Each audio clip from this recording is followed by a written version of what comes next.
Hello and welcome, everybody. Here we are at the Witan, number two, which is French for two, if you didn't know. How you Stupid. doing, Damien? Good, man. How are you? It's great. I love seeing all these beautiful people in the chat. Oh, yeah. Matt Risman sitting here already starting stuff an hour ago, saying it was at 8 o'clock. I'll time him out if you want. No. Mattuine, Gray Pilgrim, Nikki, Crimson Law, Leslie Tarkin, Rogue Sarge, and Star Wars Dog. It's great to see you all in the chat. We got a great stream planned tonight. We're going to be talking, as you see in the title, 007, Harry Potter, Lord of the Rings, and what would a stream with me be without a little bit of Game of Thrones? Oh, yeah. So let's start on our very first article. So I did a video about the first part of this article yesterday, and it's about 007, the coolest, suavest, best spy in the world. So in the video, I talked about how I don't really think this article and this apparent interview is saying what a lot of other people are saying. It's saying, I think this is more talking about what how they're going to make a Bond movie with like a big bad in today's world. Not, 40 years ago, it was easy. The Soviet Union, there you go. There's the big bad. You got a competing spy organization. There you go. There's your movie. And then after that, they had to do they did capitalism in, well, kind of two, in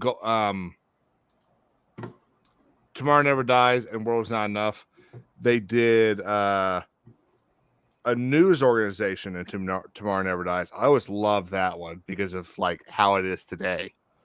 And then in Dale Craig, it was a rogue network of businessmen and kind of an undercover spy organization of itself.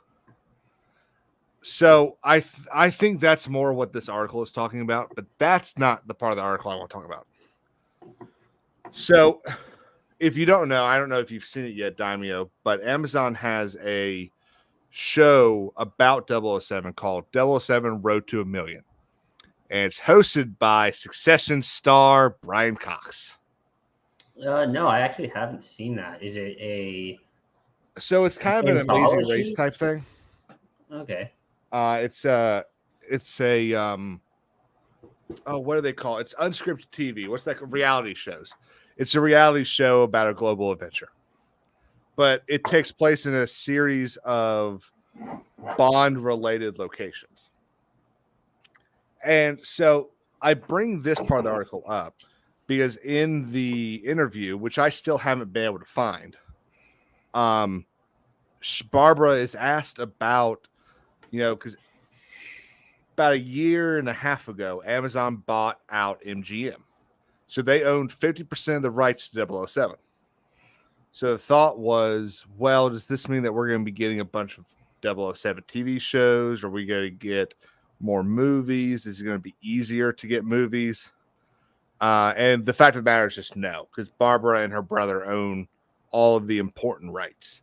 MGM just owned like monetary rights. They just got a bunch of money. They weren't really able to make decisions. Sure. So Barbara gets asked, sorry, where'd it go?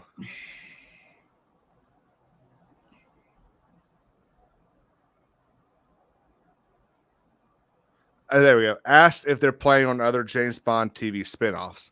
And Broccoli said, our focus is making the feature films. When we get going on a Bond movie, it takes our full attention for 3 or 4 years. So that's our focus. And if you think about it, that stacks up because there's a lot of time in between those Bond movies. Well, and I just want to touch on that point that, Kathleen Kennedy made that statement about how, as disrespectful as it was, she's like, we need to start treating Star Wars like James Bond franchise. And that's one of the few things I would I've always said that like Star Wars doesn't belong on The television. small screen? No. Yeah, it belongs. It belongs as an event. You Mhm. know, you get excited for the next feature, all of that stuff. And not a year apart either. Which I would say too with Marvel that it's one of those things that that's the fatigue. You know, the whole fatigue kind of thing. I think it's the same thing. Um,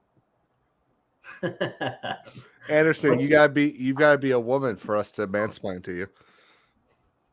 okay? Pull up Nikki's thing. That is not something I'm stealing from her. Get Which out of one? The here. event? Yeah, get out of Yeah. here. I Get mean, out to of be fair, here. I've been saying that for a while too, but I've been Yeah. talking about TV. Um, I've been saying it just in general. Like Star Wars doesn't belong. Like it just doesn't. and so she continues with, we make the Bond movies for the big theatrical screen, and everything about the Bond movies is for audiences to see around the world on that format. So we've not wanted to do television. And I think that is, you know, there's all of these concerns that Barbara is basically going to water down James Bond, that she's going to uh, destroy her father's legacy and Ian's legacy. And what people need to remember is Barbara's been doing this for a long time, and she's been more involved in the movies than KK was at Lucasfilm before she got hired to be the president. Like KK is out there getting coffee. Barbara was actually in the trenches doing shit. So Barbara knows what she's doing, and she's. I mean, think about how good of a casting Dale Craig was. Dale Craig and Pierce Brosnan. She cast them both.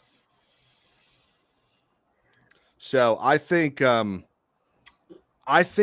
quote alone buys her what's the word?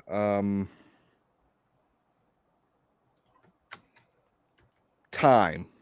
I think it buys her enough time that I think people shouldn't be ripping her apart, ripping 007 apart, and they should give her the opportunity. Because the thing is, if Nolan does become the director, what he wants to do is he wants to do he wants to do a trilogy of movies.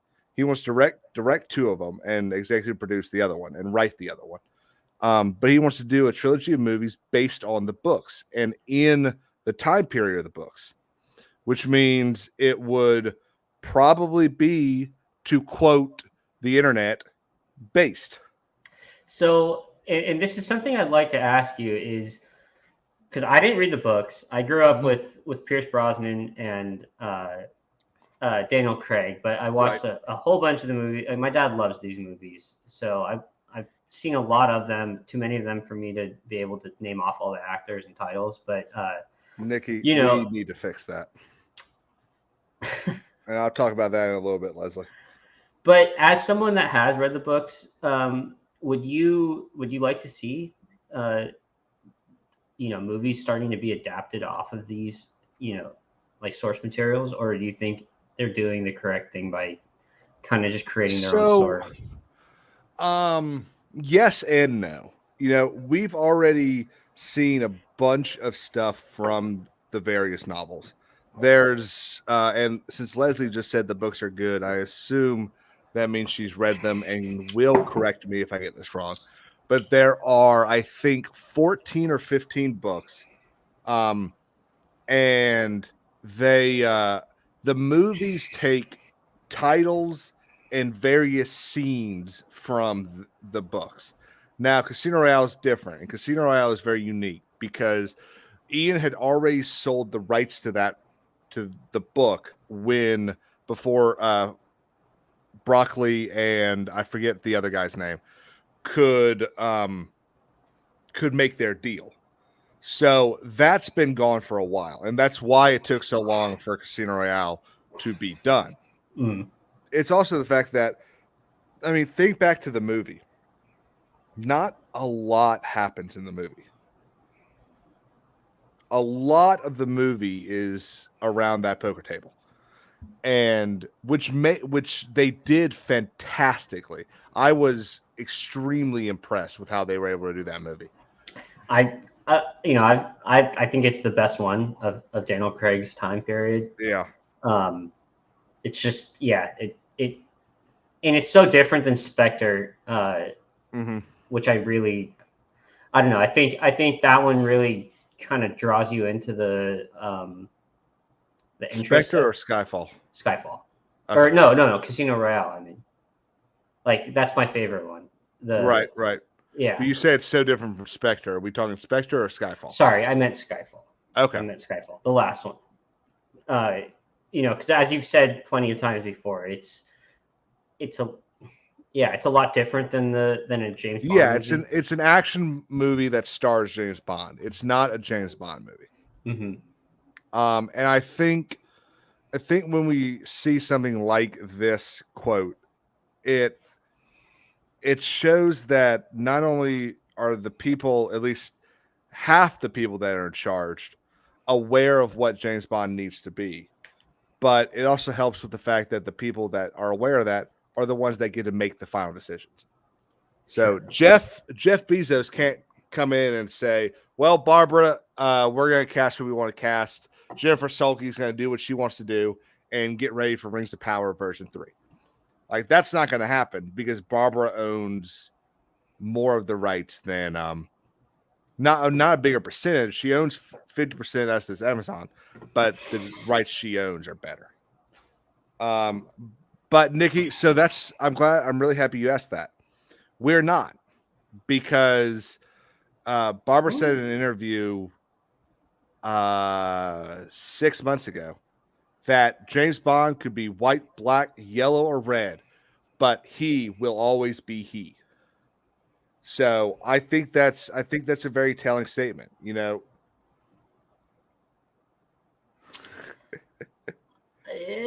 Nikki, I have read the books as well. But there's one clear choice to play James Bond, especially if we get what's his name? If we get Christopher Nolan, Henry Cavill. if Christopher Nolan comes in and directs the movie that he wants to direct, there's one clear choice to play James Bond. And I do apologize, Nikki. It's a kind of a pixelated image, but it's Henry Cavill. Yo, I've kind of, ever since the Night Manager, I'm kind of on board with. I know that they made some. Hiddleston would be fine. The problem is Hiddleston has become silly. Okay, in the MCU, yes, but I know you haven't watched The Night Manager yet, and how do you know I haven't watched it? Because I've asked you this question before. Oh, okay. I just wanted to make sure. Yeah, Hiddleston would do a very good job. They both would do a good job, but I was skeptical to that idea. But I think Hiddleston would do a good job. Hiddleston is too small. Fair enough, and I know he doesn't look like he could grab a woman and break a guy in half with two different hands. So I know, because we've had this conversation. There you go, Nikki. I know you're gonna give me shit for this, but don't say Aaron Taylor Johnson. Yeah, dude. Did you watch Bullet Train? He could actually pull this off. I don't need to watch Bullet Train. I watched The Outlaw King, and Black Douglas won't make a good James Bond. Don't say that by other movies that have nothing to do with this topic. Watch Bullet Train. I'm telling you, man. I think he has a possibility. And from the articles I was reading, they're actually looking. Or no, those are fan casting. So no, I can't say that. Well, so the issue with Aaron Taylor Johnson is he's just basically signed away any chance he can because he's now a Disney product. You know, those contracts that the MCU makes you sign are, those are like 10-year contracts. So while he's not necessarily booked, the only time he'll have is enough time to go do like an indie movie or a lower production. He doesn't have the time to do a Bond. I know, and I'm trying to find some pushback here, but like in my head of just like movies that have overlapped with MCU timelines, and unfortunately, I think you're correct on that. But so he would do well though. I think he so would the do thing well. about Cavill is what Nikki said about. I think it was Nikki that said I think he's getting too old. Who said I think he's getting too old?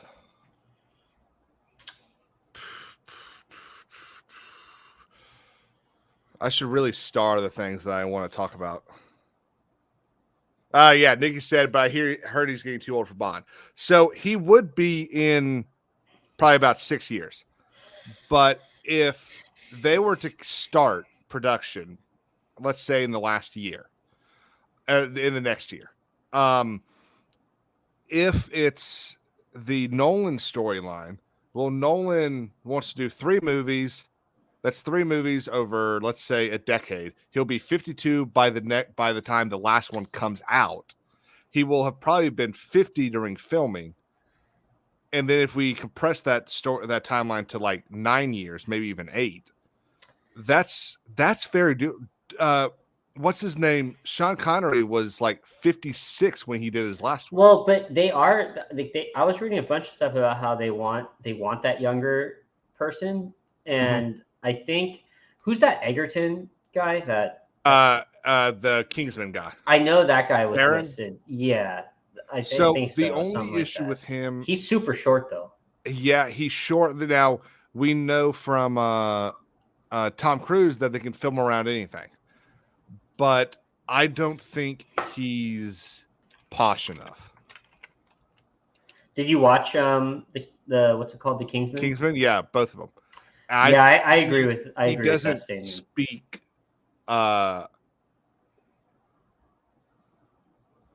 He doesn't speak how an English spy should speak. An English spy should be a gentleman that can fit into any situation, and Taron doesn't. At least in Kingsman, I don't know if he changed his voice up or anything for that. I've only seen like 1 or 2 other actual interviews. Which, speaking of that, the interview he does with Hugh Jackman, where the chick just comes in, is like, "Hi, I made gin for you," and he just drinks it, is wild. But I think I don't think he's fancy enough, and Bond's got to have that bit of, the guy walking around the street has to think Bond's better than him. Yeah, and I don't think we should aspire to be Bond. I don't think there's many English actors that can, or yeah, they're all 40 years old and up. Yeah, I don't think there's many younger guys that can. There's a lot of characters in the stuff we like that there aren't really any actors out there to play him, because a lot of the actors we see today look like Timothée Chalamet and not like Henry Cavill. Oh, he would kill it as Bond. So this is going to be a solo stream. Daimyo is dead to me, and I will never speak to him again. Thank you, Star Wars Dog. Yes, elegant is the word I was looking for. Okay, that was strike 1. And dude, I'm just messing with you. Pattinson, yeah, perfect. You saw how he did with the Batman. Look, if he could, you don't want an emo Bond. If he could get a haircut, lose the eyeshadow, and stop crying about his dead parents, maybe stop cutting his wrists at the same time. Well, whatever he's doing. But there's a lot of stuff Pattinson would have to do. One of them being play a couple of manly roles. Now, this isn't the only thing we're going to be talking about tonight.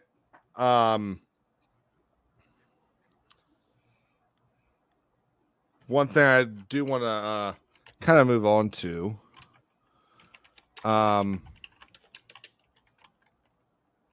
is Lord of the Rings. So I was going to pull this up from an article, but let me actually go to YouTube real quick. The new, what's it called? Return to Moria. the new Lord of the Rings game has a trailer now. And with how bad the last couple of games that we've seen have been, I wanted to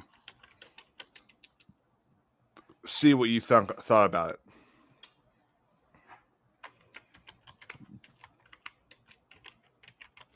What? No, it's not.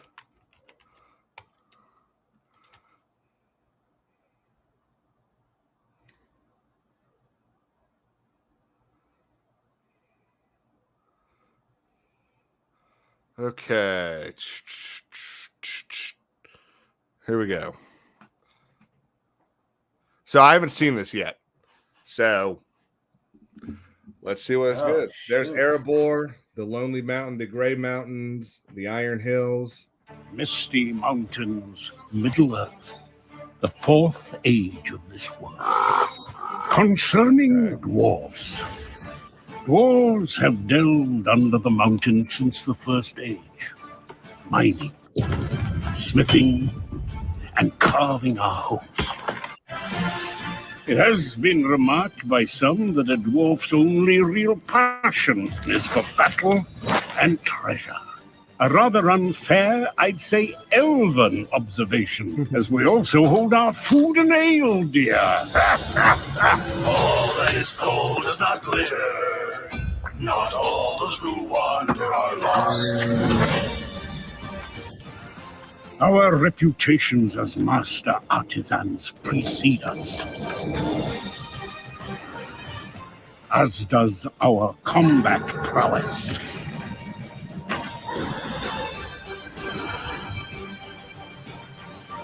But where our hearts truly lie is in one another's company, for all dwarves share deep bonds of fellowship.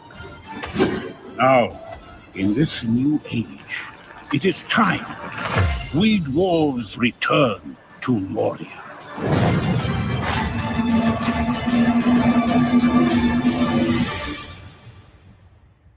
All right, I got a lot of problems.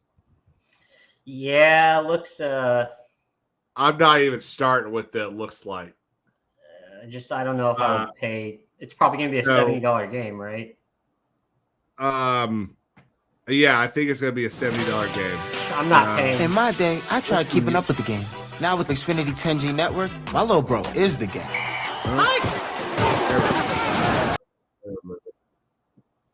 Nick, eat PS1. Yeah, Crimson. It 100% looks hella good. Why can I don't have any like actual controls here? Middle-earth, the fourth age. There we go. Okay, so first off, I almost wish I could pull up. Hey, you know what? Maybe I can.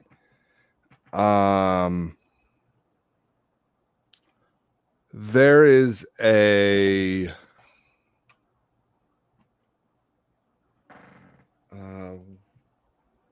show transcript. Beautiful. Okay. Middle-earth, the fourth age. Of this world concerning dwarves. Dwarves have delved under the mountains since the first age. Mining, smithing, and carving our hostess. It has been remarked by some that a dwarf's only real passion is for battle and treasure. A rather unfair, I'd say, elven observation. If that rings a bell to anyone, it's because it's taken literally from Lord of the Rings. It's almost word for word, but with a dwarven theme of concerning hobbits. I like the entire trailer. What's up, purist? The entire trailer is just copying what Peter Jackson and Tolkien put in the first movie. You know, that scene where Gandalf's cart is cresting here.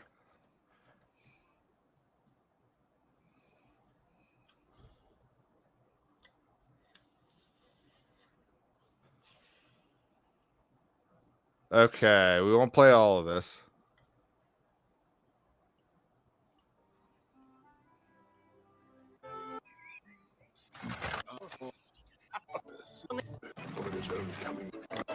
Ooh. No. It's well, maybe I knew where it was. Fake fan.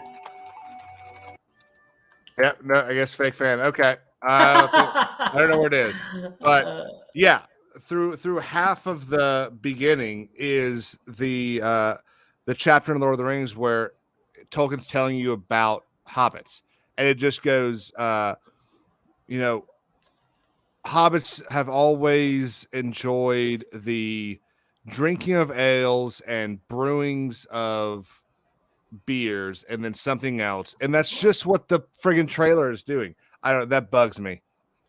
It feels like what they're doing is a half-hearted attempt at reminding you how you felt with watching Lord of the Rings.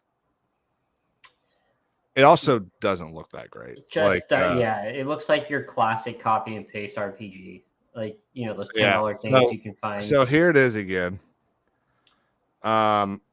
Like, I don't necessarily mind the mining aspect. That kind of makes sense. I like that. And from this, it looks like you're going to be able to mine around different things and build the mining infrastructure, which, I mean, it's kind of nice if you want to play as a dwarf and live like a dwarf. That's kind of cool. But then it talks about how we're going to be, real quick though, math props. They did something really right. And if you're going to make a dwarf if you got to make a game about dwarves from Lord of the Rings, you call John Rhys Davies. And John Rhys Davies answered the call, and that's his voice. And not Bilbo, Gimli could be in this. It's in the Fourth Age. Gimli doesn't die until like 120 years into the Fourth Age. But it just, nice character creation. I wonder if the who's in here? Pilgrim. I wonder if the dwarf women will have beards. Look at that. That just looks corny. It looks like an online game. Rings of Power was just so good, though.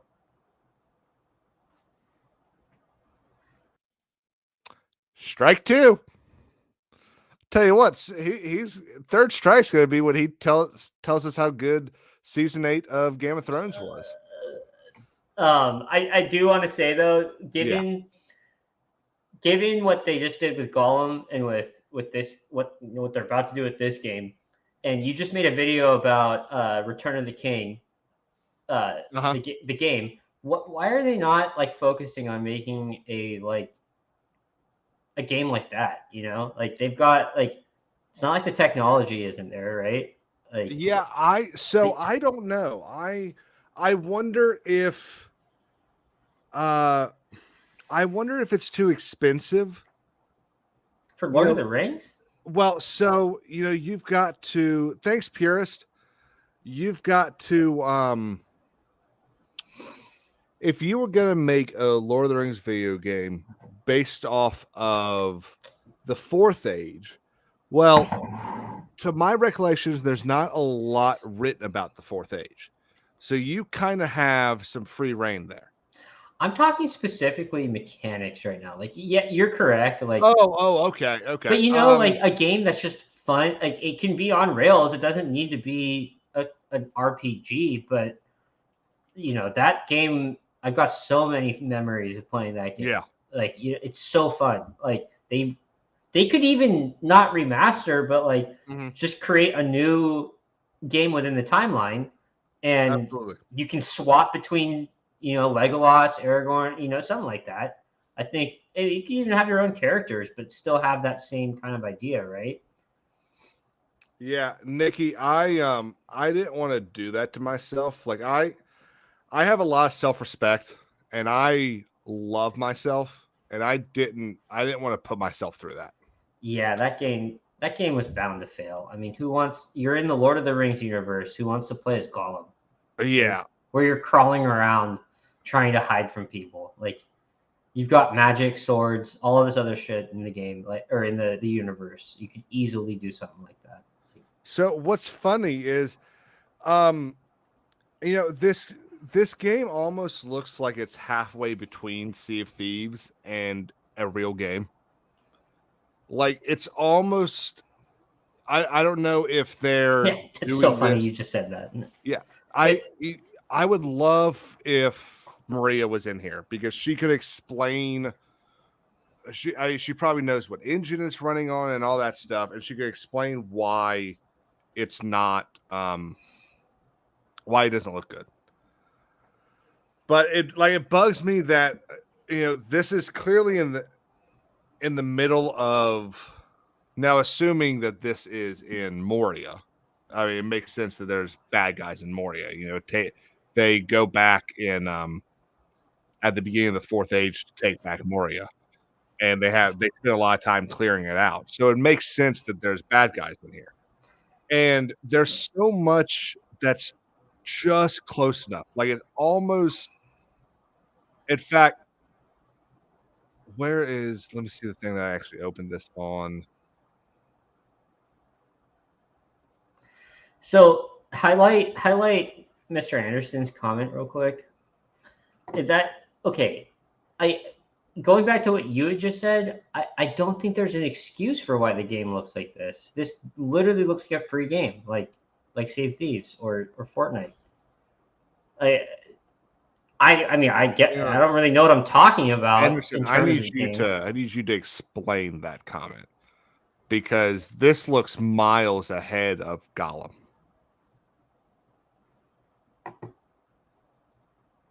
The current engine, Unreal Engine 5.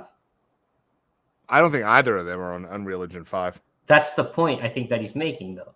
That, like, oh, I see your confusion. Yeah, I think there's. Well, imagine if there's a comment right after this. I don't know. Why do the movements look so stiff? Well, real quick, I wanted to see what this game is rated at. Return to Moria.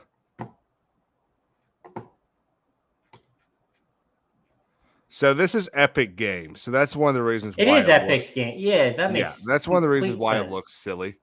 Well, I'm inclined to think that they went with Epic Games because they probably got some, Epic Games is killing it, first of all, and they probably got a cheap deal. Like, that's kind of my first inclination, right? So this is teen.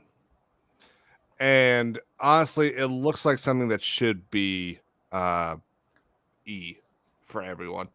Like, it doesn't look like a teen game. Law's correct. This looks like Fortnite crossover. Well, but wasn't Hogwarts, to Leslie's point, wasn't Hogwarts a rated T game? Yeah. It looked better than this. I don't see why. I doubt it was. I don't see why it would be mature. Mature. Yeah. I mean, dude, yeah. And this goes to what I was the point I was trying to make is that, like, they don't really have an excuse why they would put this game out. Like, I think you don't have to get all violent and stuff, but you could make a game that looks. He did.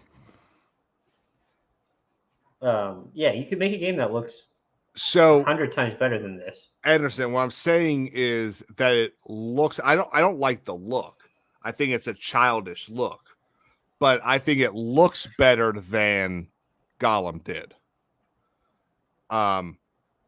Right, but both games look like this. Like, they can make a realistic game for sure. But like this, look at this battle between the dwarf and this mountain troll. Does our combat prowess. I just why is he wearing a crown? Why is he throwing magical rocks? I just don't get this. I don't understand why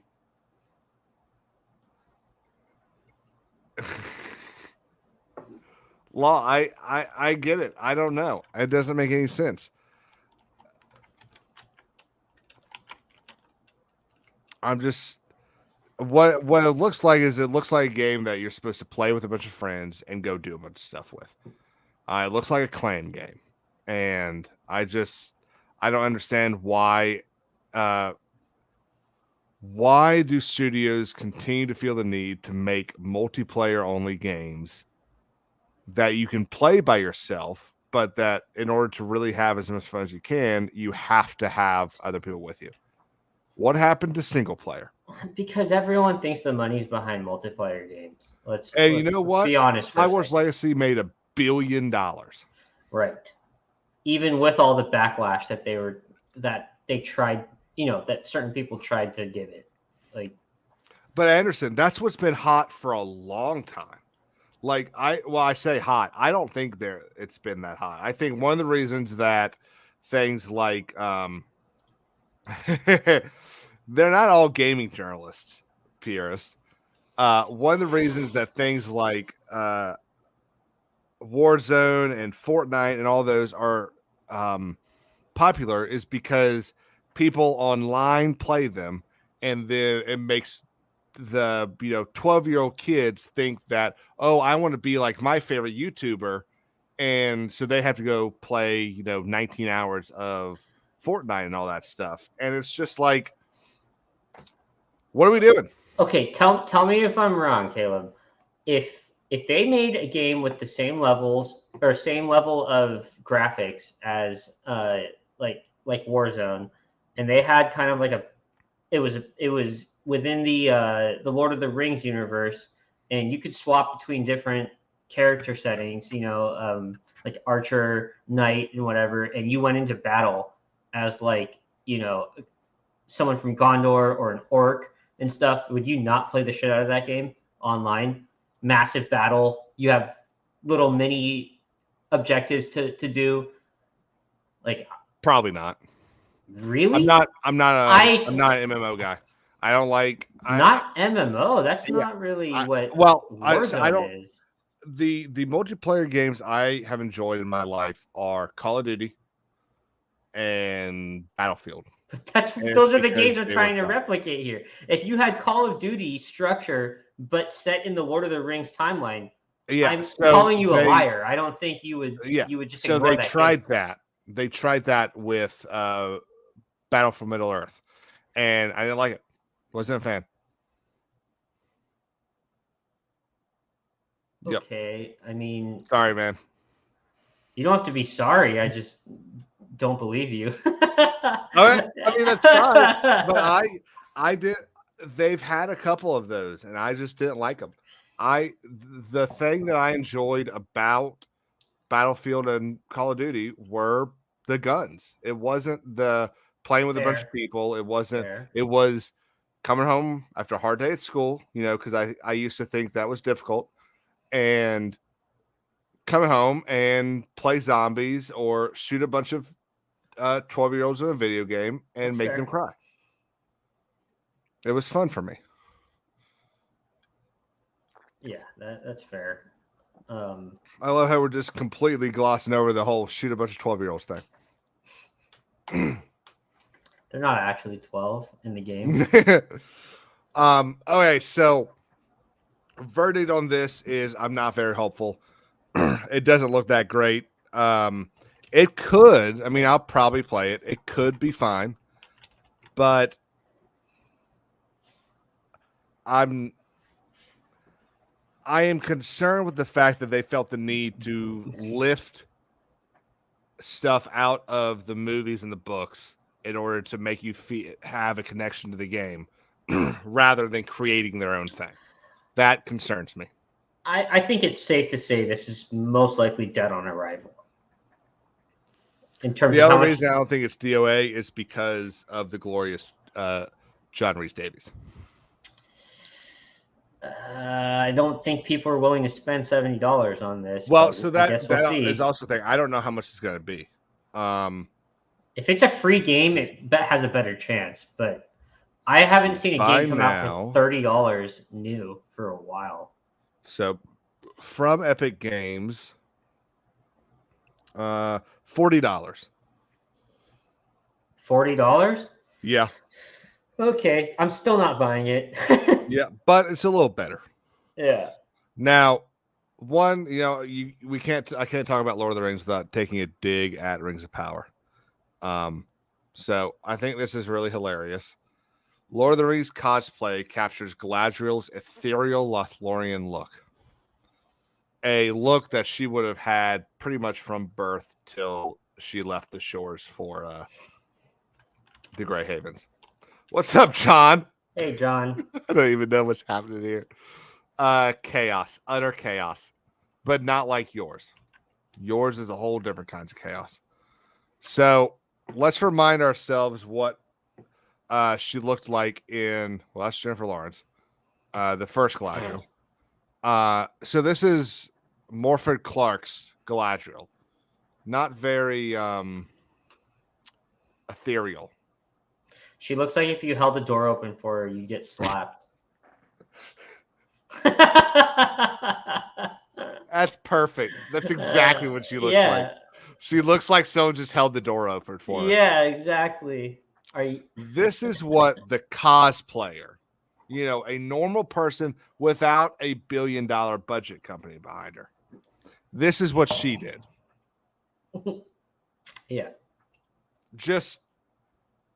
Now, I just realized there's a whole bunch of other photographs, and I didn't clear them first. So we're going to be finding out what they are together, guys. Okay. Yep. Ethereal. Would have made a much better, okay, not quite. That one's a little, that one's a little. We're just going to do that because I have no idea what the rest of the rest of these are just getting prepared. Okay, so not. I hope y'all enjoyed the little bit of leg y'all got. Let's see. Pura said it's optimal to have an above average difficulty for the single player mode and a good multiplayer. With all the amount we pay, we should be getting the whole fucking package. No, you're right. Look, Call of Duty needs to.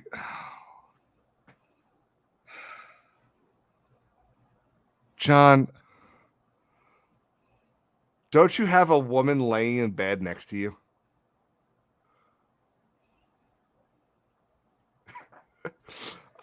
So Pierce, you're exactly right. The issue that Call of Duty has had lately is they put so much work into their multiplayer games, and they put like a week's worth of work into the story of their campaign, into the level creation. One of the very first videos I ever did on this channel was about Modern Warfare 2, Modern Warfare 2, the one that came out last year. And I talked about how Call of Duty games now have like 2 or 3 different kinds of levels. And I called them, I had like different names for them. I've kind of forgotten what some of them are.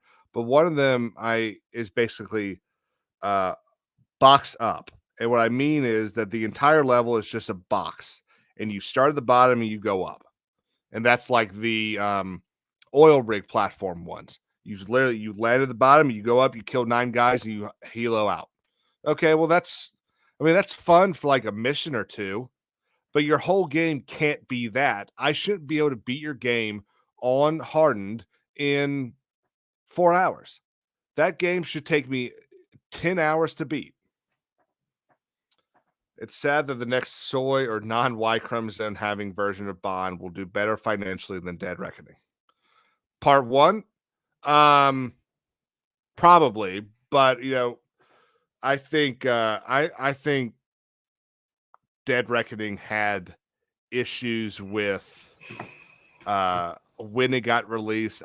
There were a bunch of problems with when it got released, because what you got to remember is you had 2 movies that came out 9 days later.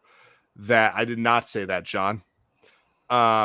You had 2 movies that came out 9 days after Dead Reckoning, and they covered probably 90% of the people that would have gone to see Dead Reckoning. And so you had families that all of a sudden had to make a decision whether or not they were going to spend $100 to go see Dead Reckoning or $100 to take the family to see Barbie or Oppenheimer. So I think that's one of the issues Dead Reckoning had. I don't think the second one is going to have that issue. I think it's going to make a lot of money. But I also thought that about the first one. You like Harry Potter, don't you? Me? Yeah. Yeah. Which one's your favorite one? Ooh, probably story-wise, Goblet of Fire. I Okay. really enjoyed that storyline. I didn't read the books. I'll be You should transparent definitely about read that. the books. I know. I've got such a big list though, and Dude, now that I'm starting on the EU, it's just it's crazy. Like, I mean, I've got 4 or 5 other books lined up just before I start reading things that I really want to read. So on my list right now, it's definitely Harry Potter, Game of Thrones, the EU that goes above all first right now. And All right, so you've got 982 books on your list. yes, that's pretty much the point I'm trying to make. Yeah. And Dune, like all of these are all series that have just a lot of books. Yeah, John, it's the kid with the lightning bolt. It's the kid that runs around with a pointy stick. He yells like weird Latin words. So, and I hope Nikki is here for this because I know she'd really enjoy this part of the conversation. But David Yates recently talked about, well, that's not David Yates. David Yates recently talked about whether or not he would return to the series because he directed the last 4 movies. Let's see. He directed So Order of 5 and Phoenix, up. Half-Blood Prince, Yeah, 5 Deathly and up. Hallows Part 1 and 2, and the 3 Fantastic Beasts movies. So he's been in that world for a while. Calm down, Justin. Calm down. I know this is exciting you. I know it's exciting you. Calm down, dude. Adam Warlock, he's loving that. So let me zoom in here. Maybe that'll push some of the ads out of the way. So I think we talked about this a while back. I know Nikki talked about it on her Salty Inferno. But there have been a bunch of different Harry Potter stars that have come in and said, no, I don't want to return, or I don't really see how I could, but I wish them all the best and all that kind of stuff.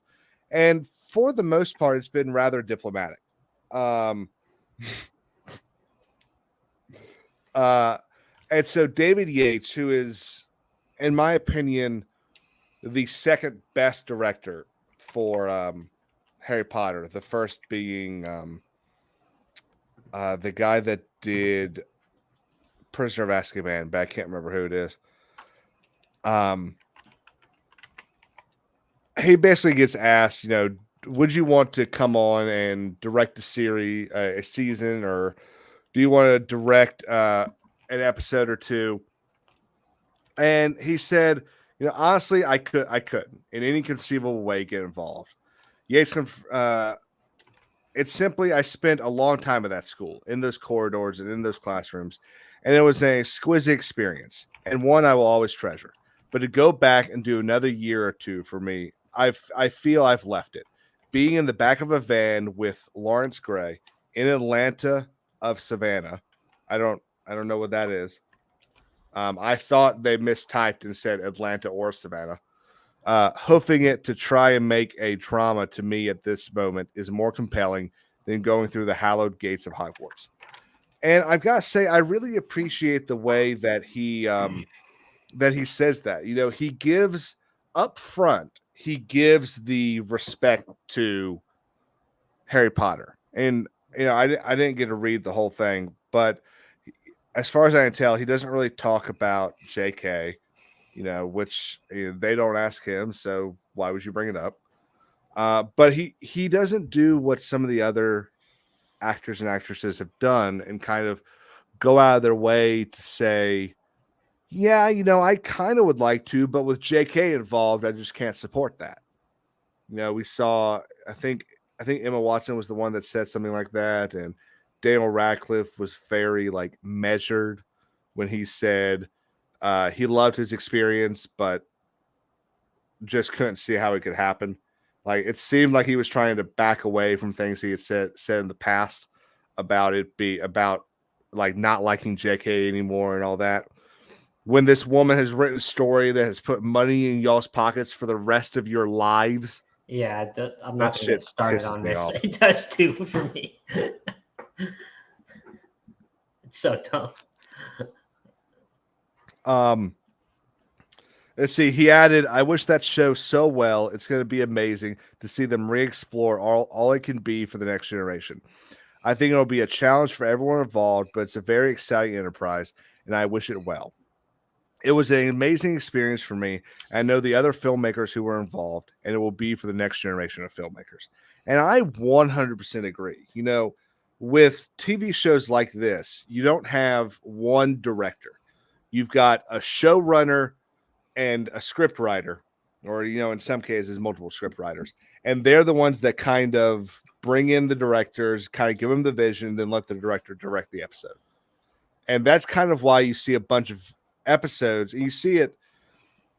I like using Game of Thrones and House of the Dragon as examples of television shows, but you don't really see what I'm getting ready to say with those, because Ryan Condal and D&D did a really good job of keeping their what they wanted on the screen to be on the screen. They didn't really let the directors kind of do their own thing. They kind of said, "Look, you can direct it, but you need to know what our vision is, and this is how we want the show to look." But you see it a lot in Star Wars. In the Star Wars TV shows we've had, there have been exceptional episodes, and then there have been some that have looked like a third grader did them. And I think that's, you know, hopefully that's not what we see with this, because this is HBO. You know, I forget I'm sure I've asked you this before, but what's your viewpoint on how the Harry Potter world will translate to TV versus? I mean, I think it's going to be difficult to do the first two or three seasons. There's a lot. There's not a because lot of children, to or well, story wise. okay. So, from what I recall, and, you know, I'm glad Nikki's here to correct me. There isn't a lot that they took out for the movies. There's little things here and there, but those little things don't constitute a long enough part of the story to. For the first 3 books you're talking about, Yes, right? yes. For the first 3. After that, there's a lot they take out. Yeah, that's what I've also heard. Because they got a lot bigger. The story, the books got huge. So once you get to season 4, it's going to be very easy to write those seasons, because you're not going to have to, like, you know, I imagine in that first season we're going to see a bunch of classroom scenes, because you got to build the characters, you got to build the story, you got to add the exposition that explains who's who, set up the castle, all this stuff. In the second one, you've got to, I mean, you don't have to do that, but the second book's still only like 250 pages, 300 pages maybe. So there's ways they can draw it out. Yeah, and so I would be more concerned about the first couple seasons than I am about the later seasons. If they I would also have concern over how they choose to tell certain storylines, like the whole Spew storyline, which is about the house elves in that are at Hogwarts. So I don't know if you know, but you might know from watching and playing Hogwarts Legacy. But, you know, house elves are all over the castle, and they come out at night when the kids are sleeping, and they clean and they do all that stuff. They're the reason that the food magically appears on the tables, all that stuff. And so Hermione takes it upon herself to create Spew, which stands for something about freeing the house elves. And I would be concerned that this storyline would, in today's climate, start to just be about what's it called? Slavery and stuff like that. Yeah, that's and it would be too on the nose. Whereas other storylines, I think, will work just fine on TV. If they refrain from kind of hitting it on the nail too much from that topic, I think it could be fine. But So I totally agree, Nikki. But she does really love the thing that she made. So I don't know if we'll see a bunch of retconning basically on screen. I think what we'll probably see, one of the really big things that she decided to make canon in a tweet was that Dumbledore was gay. And so I think that's the kind of thing that we'll see a little bit more made of. well, and for go on. I think we'll probably hear some sort of like teacher talk in the background about his past boyfriend or something like that. Or in the last seasons when they're dealing with the fallout between him and what's her name or what's his name?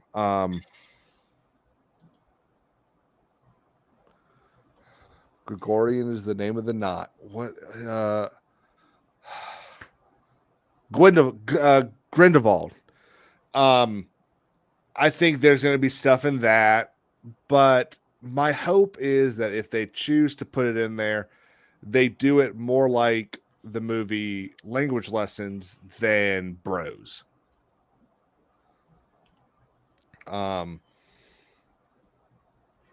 And Nikki, look, if they do that, it's going to be really annoying.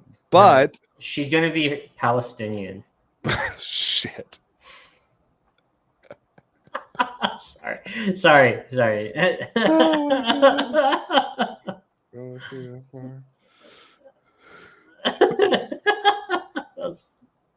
Too soon.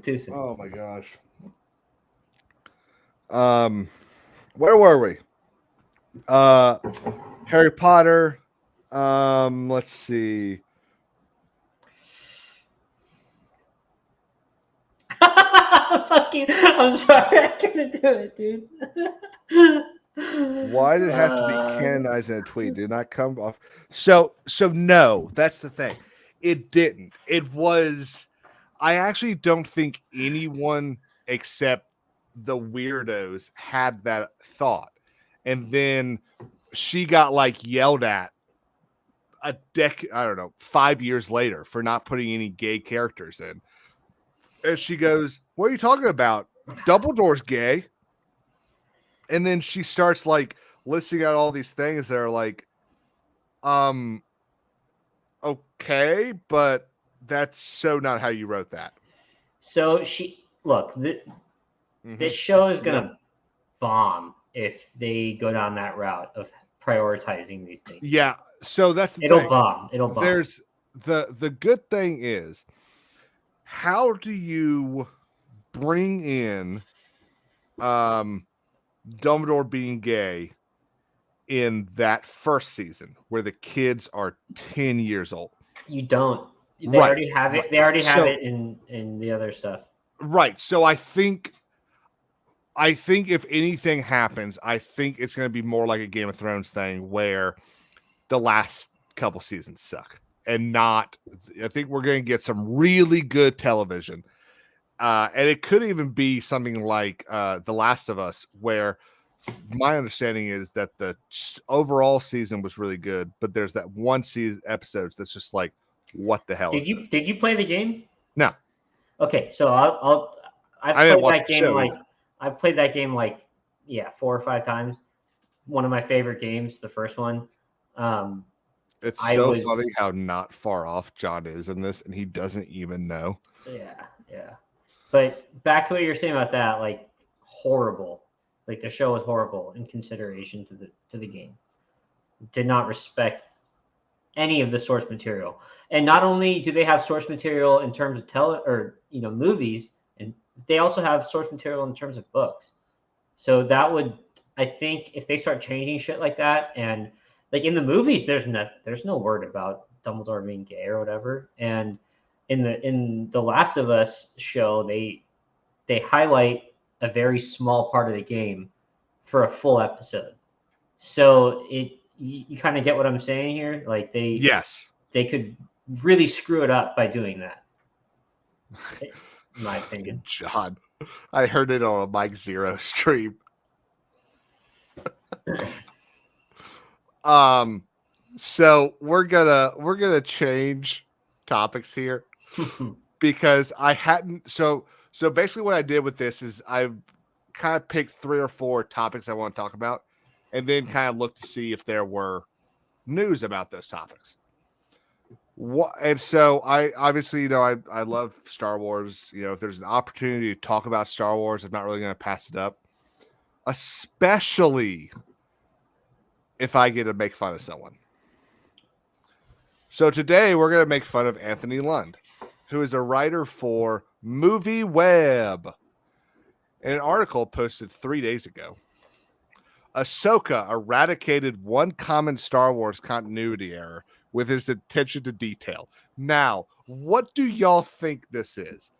Daimyo, what do you think this could be? Dude, I'll give you a hint. It does have something to do with Balin's skull right there.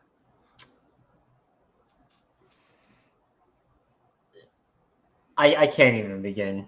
Okay. To be honest. Okay. I can't. Oh, buckle up, Buttercup. Star Wars, like many long-running franchises, has occasionally dropped a clanger when it comes to some aspects of its continuity. One issue that has plagued the franchise is the way certain characters have been able to lose and regain their cloaks without any explanation. But this is one complaint that Ahsoka avoided thanks to keeping good track of characters' garments. What? Yeah, I don't even know what this article is about, dude. Across the franchise, certain Jedi and Sith have made their Screen Rant. Yeah, no. So, no, I think this is an ad. Yeah, no, the shirt. Yeah, I know. Still though, I was thinking. Yeah. I was like, did Screen Rant write this? Bro, this is like, I've seen articles on Screen Rant more educational than this. Yeah, educated. This article's across the franchise. Certain Jedi and Sith have made their first appearances adorned with a cloak, with some seemingly who cares. In Ahsoka, Dave Filoni seemed to go to great lengths to make sure that this age-old complaint. Who has complained about Obi-Wan or Obi-Wan having his cloak at the end of Phantom Menace? Dude, I was lost until you started reading this article. I had no idea what we were talking about. I was like, wait. I read that headline. I was like, what are we about to get into? It's so stupid. Has not reared its head in his series. Although it seems like a minor detail. It is a minor detail. In the grand scheme of things, it is these small notes that can help the Star Wars universe to avoid becoming the object of online ridicule. You know what? Why don't you try getting your actual stories to make sense? Yeah, so forget about all the canon breaking stuff in Ahsoka. All that matters is that Balin still had his fucking cape on. So dumb, dude. I think it's clear that in the belts that keep the vestments on, that the Jedi and the Sith clearly have pressure-packed cloaks that expand when they get wet. Duh.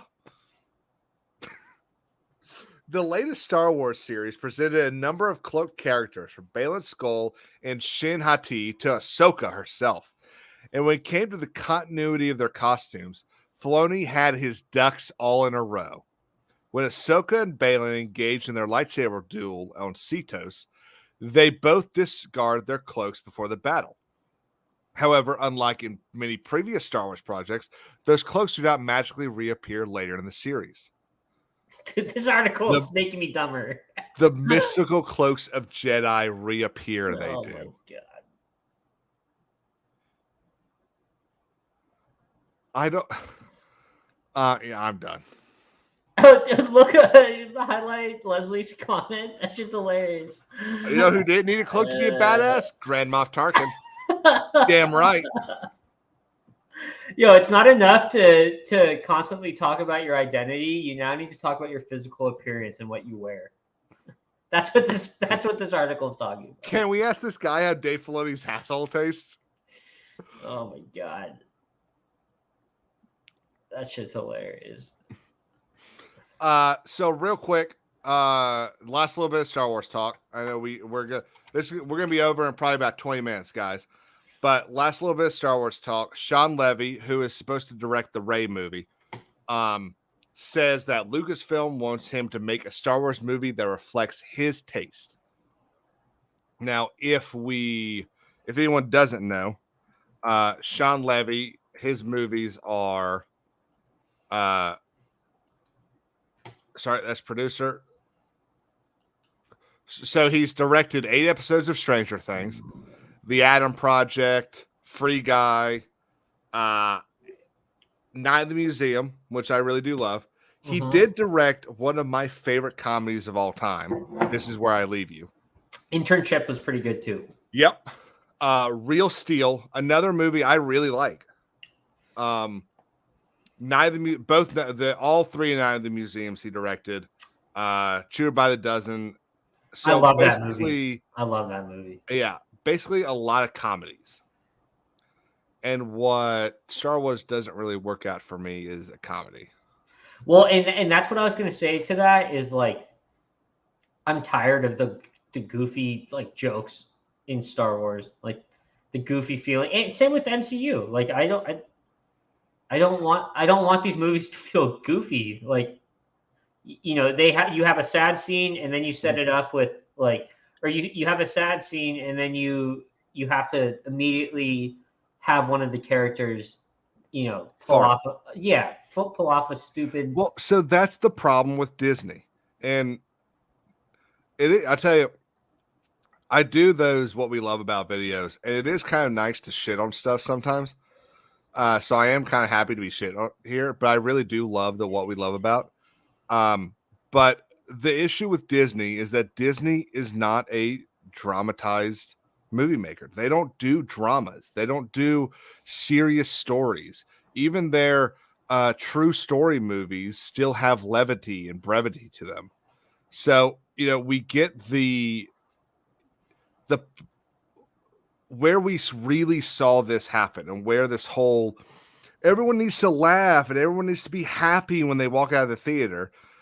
Where we really saw that happen is Thor Ragnarok. You know, prior to that, you'd have the Marvel movies, and I'll use the Marvel movies as an example here. But think about Age of Ultron. There was one underlying joke throughout that movie, and it was when language. When Cap at the beginning said language, and then I think Iron Man goes, "Did you really just say language?" And so they made jokes about that throughout the movie, but it wasn't every 4.5 minutes. It did. Right. It wasn't a formula. It all relatively felt organic. And so what bugs me is that Disney now feels the need that everything needs to be funny.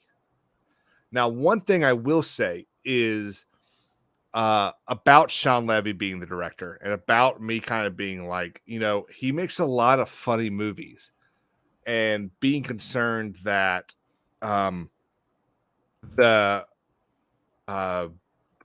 other movies are just going to be funny, or that the Rey movie is just going to be funny and it's not really going to be what do you call it, serious like it should be. Todd Phillips directed The Hangover. He also directed The Joker. So it's possible you can make funny movies, be a funny guy, and still direct a good movie that's serious. Yeah, but let's be honest for a second. How many of those are going to happen under Disney? None. Yeah, exactly. I mean, they're known for that. Crimson. That's exactly what I said. A little levity in a story can help. Berserk is a terribly dark story with silly moments in it occasionally, but humor wasn't deployed on top of a serious moment. Exactly. But that's what all Disney has been doing lately.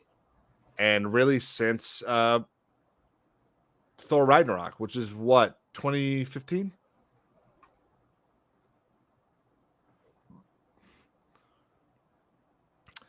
Yeah, Nikki, that's honestly, it should go from John Graber, the space jockey, to John Graber loves intrusive thoughts. Well, we know that. But no, yeah, they're not funny anymore. These movies aren't funny. Now, the problem with this movie is going to be the fact that it's a Rey movie. And no one likes Rey. She's a Mary Sue. She doesn't really earn anything. Yeah, everything you've ever heard is all, let's say 90% of the complaints against Rey are true. So your biggest obstacle is to get over the fact that most people don't like Rey.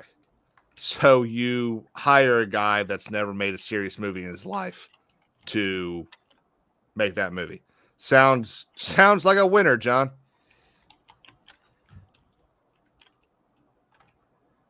I don't know why. Iger wants to fuck Daisy Ridley. That's why. Sorry, did I say that out loud, guys?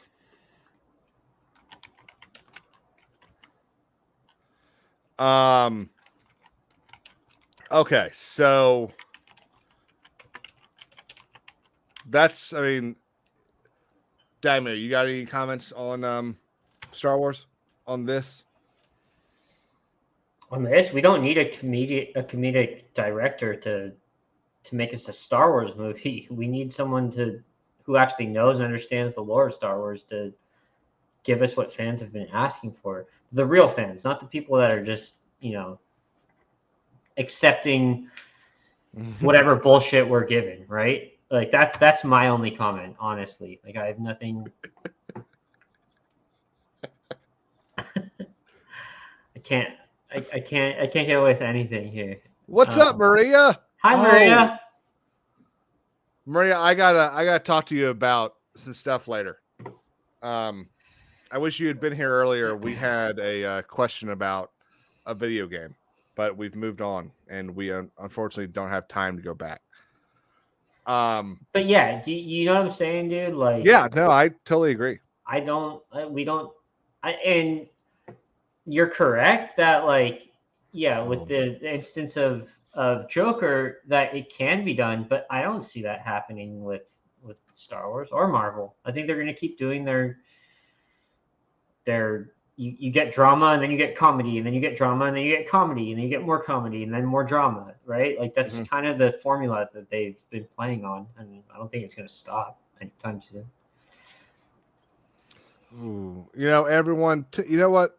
Everyone, take a minute today, and for a while, and say a prayer for Maria. She's still in the hospital, and apparently she's not healing fast enough. So let's get that power of prayer in there, because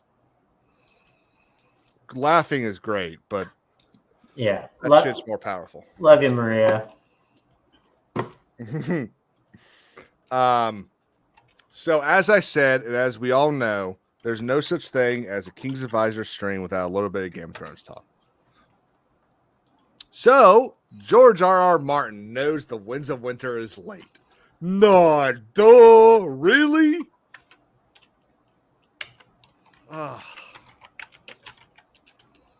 And on that note, one of my top Google searches of all time, 4,483 days since A Dance with Dragons. That's 12 years, 3 months, and 10 days. Are you kidding me, George? Give me the damn book.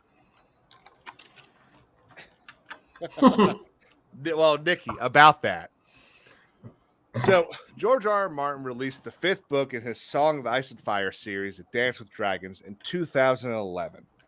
Since then, he's put out a Targaryen history book called Fire and Blood, edited some fiction anthologies, written episodes of Game of Thrones, and consulted on a number of episodes of Game of Thrones spin-off show, including House of the Dragon. He's also apparently sat on his ass and done nothing. He's sat on his ass and done nothing. He's done a video game. He edits stuff for other authors. He's sat on his ass and done nothing. He's taken photographs in Arizona on the writer's strike. He sat on his ass and done nothing. Did I mention that he sat on his ass and done nothing? Did I make that clear? He's working on it, Caleb. Give him a Well, you break. know what? It wouldn't take me 11 years to write a book. Oh man, that's so funny. So, Nikki. my favorite thing is here. George R. Martin isn't sure the Winds of Winter will be out by March of 2025.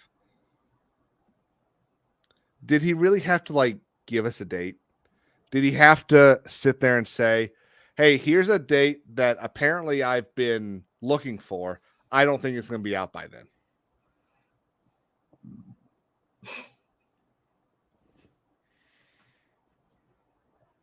Okay, do you think Homie is actually writing? John, I know you're messing with me, but that kills me. Caleb, actually though, Yeah. you think George is actually writing right now, or you think he's just so I was talking to Sundowners about this, and I'm of the mind that he's gonna release the book, in the next 2 or 3 years. And the next book's not gonna come out until he dies. He's gonna send it off to the editors and everything, and he's gonna have it in his contract that they can release it after he dies. But I think he's scared of the backlash. I think he was angry with Dan and Dave, so he's decided to change stuff up. Good night, Matt. I think he's angry at how he got treated. Sure. But we also have to realize he got really lucky because he didn't receive any of the backlash. Dan and Dave are the ones that everyone yelled at. Well, He didn't get yelled at all. He's kind of smart for distancing himself from. Yeah, well, right? it's because I don't know if you know, but they had a huge fight. I did know that they had a falling out. They had a falling out in between. I think it was the middle of season 5, and they were trying to.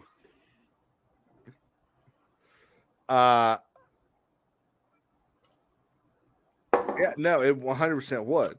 But I think they wanted more money, and HBO wouldn't do it. And so they said, okay, well, this is all we're contracted for. So this is all we're going to write. George wanted 9 more seasons.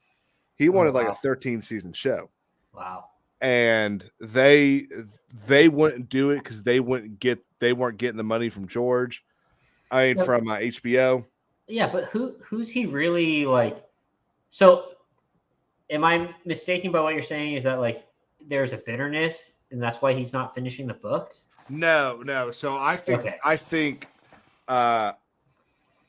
the book was going to come out around 2016, and then they pissed him off, and he said, "Well, I'm going to change up my book now. I'm going to rewrite the thing." I see what you're saying. He probably kept 10% of that book that he had already written and started rewriting it. And that's one of the reasons why I think Fire and Blood came out, because Fire and Blood had never been on any schedule or radar until about 7 months before it came out. And I think he wrote that book so that he could add story points that he created while writing the new version of Winds of Winter. So, yeah.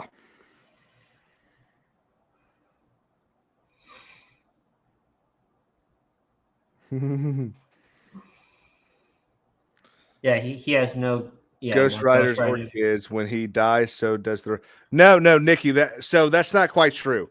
There are 2 people that know everything. You'll know who they are. They're the people that did the World of Ice and Fire book and that other one that came out, the Fire and Blood book. Not the history book, the illustrated book. Shit, what are they called? What's it called? Hang on, I got it behind me. Yeah, but no one will finish the books for him. So When they- Elio in Garcia Jr. and Linda and Tonson. Nikki, they. So they are the ones that know exactly where the story's going. He said this in an interview, like I think right around the second season of Game of Thrones. He was like, there are people that know where my story's going. If I die before it's time to publish the last novel, they will be able to publish it. They will be able to write it and all that stuff. So if there were already people that knew what the story was supposed to be back then, if he's changed the story, he's definitely told them what the new story is.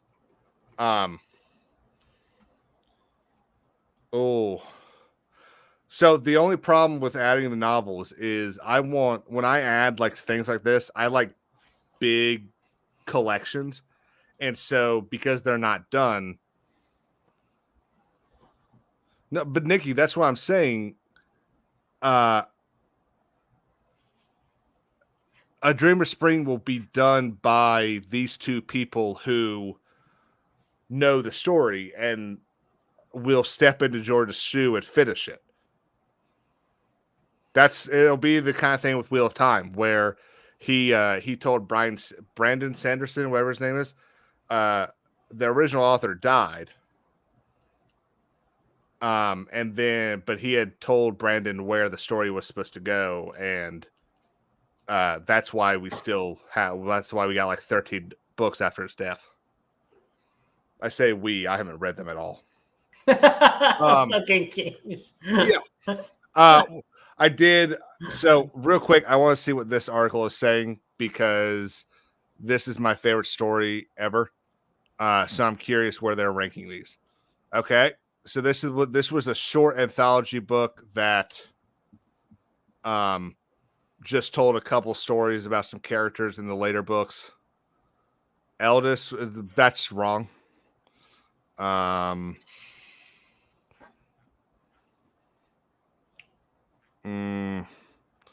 Okay. Everyone, thank you so much for actually. First off, Damien, any last minute No, man, topics? Anything you want to say? That was a fun stream. I appreciate you having me on. I always love talking to you. Yep. What are you doing tomorrow?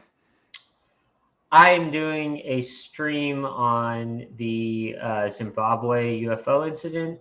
If any of you all are interested, the week following, I'll be doing a stream with Caleb and Sundowners Club on Alexander the Great. If any of you guys are interested in history or aliens for tomorrow night, please stop by. I'd love the support and whatnot. And yeah, thank you.